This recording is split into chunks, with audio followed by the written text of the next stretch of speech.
There's a very important role in our republic for the loyal opposition. We must be both.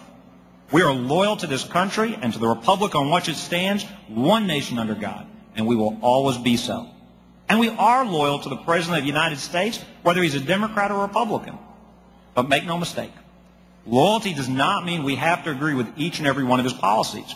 We are also at present the opposition party. We are the party out of power. It is proper and right and healthy for our democracy for us to speak up when we don't agree with the policies that this president pushes and proposes.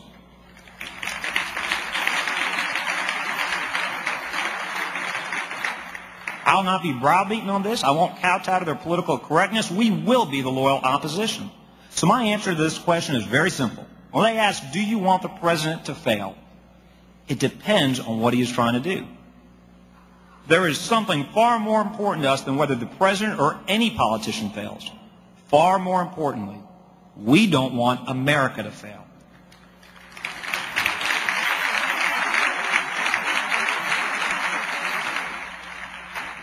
When and if the president wants to cut taxes on job providers, reduce our national debt, stop the massive explosion of government spending, make good on his promise to seek earmark reforms, govern in a way that is fiscally responsible, consistent with his rhetoric in his campaign, and act in a truly bipartisan fashion, then I want him to succeed, and I wish him Godspeed.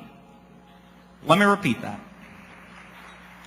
In case anybody misses this point, when and if the president pursues those policies, I do not want him to fail. I want him to succeed. However, when the president wants to spend our country into debt, interminable debt, putting not only this generation but future generations into a position where the only way out will be massive tax increases, we oppose that policy not because we want the president to fail, but because we want Americans to succeed.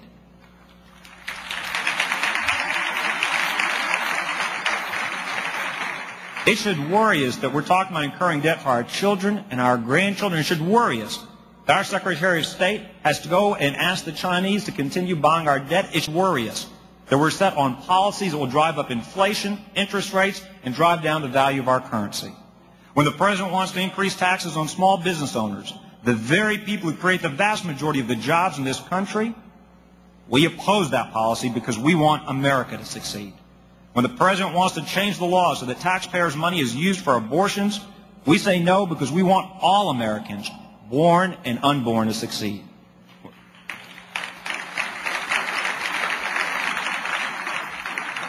When the president wants to use the stimulus bill as an opportunity to radically grow the size of government, we oppose him because we want America to succeed.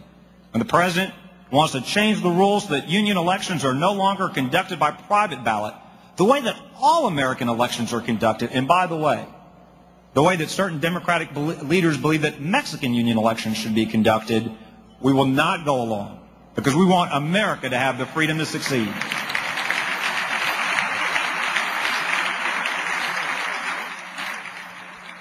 When the president considers attempts to squelch media outlets that are not favorable to him by pursuing the unfair so-called fairness doctrine, we will not support that policy because liberty is a key ingredient of American success.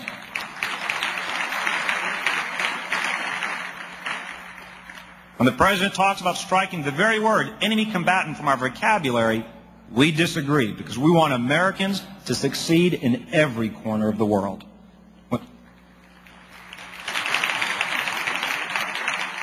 When the president pursues policies that spend too much, tax too much, and borrow too much, we will not go along because we are committed to making sure that America succeeds both now and in the future.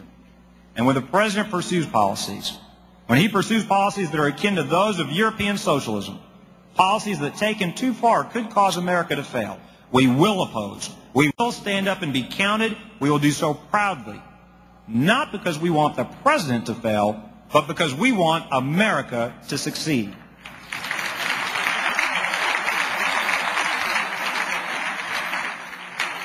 And by the way, I make no apologies for any of these positions, and neither should you. We are now in the position of being the loyal opposition, both loyal but also offering constructive alternative solutions. The right question to ask is not if we want the president to fail or succeed, but rather we want America to succeed. Thank you for your time tonight. Thank you for what you do for America. May God bless you all. May the loyal opposition continue to speak out and stand up on principle. Thank you and good night. Ladies and gentlemen, please welcome back Hugh Hewitt.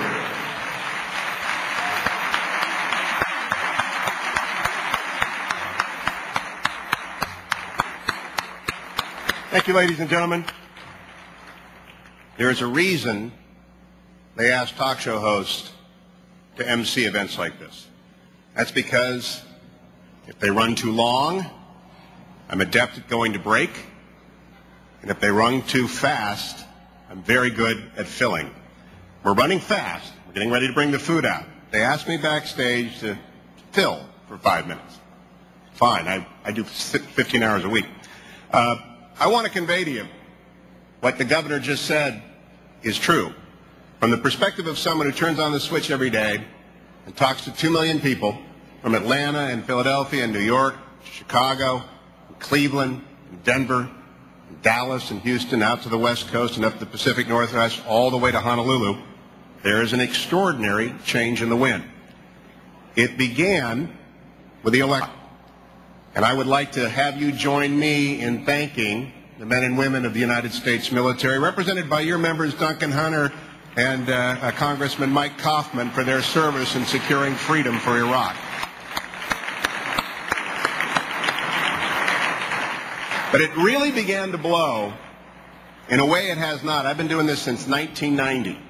It really began to blow again, and energy was returning to our party when Leader Boehner and Eric Cantor and Mike Pence and Pete Sessions and the rest of you joined together to unanimously oppose the stimulus. And that was then the members of our party began to believe that you believed and you were going to fight their fight, and I thank you for doing that. Thank you. But there are 3 other things that I want you to consider continuing to do that people are talking about to me every single day. Mike has already organized, and the Senate has come through with the Fairness Doctrine, and I appreciate that very, very much. I also want to ask you to consider that attacks on what we do can come in different forms.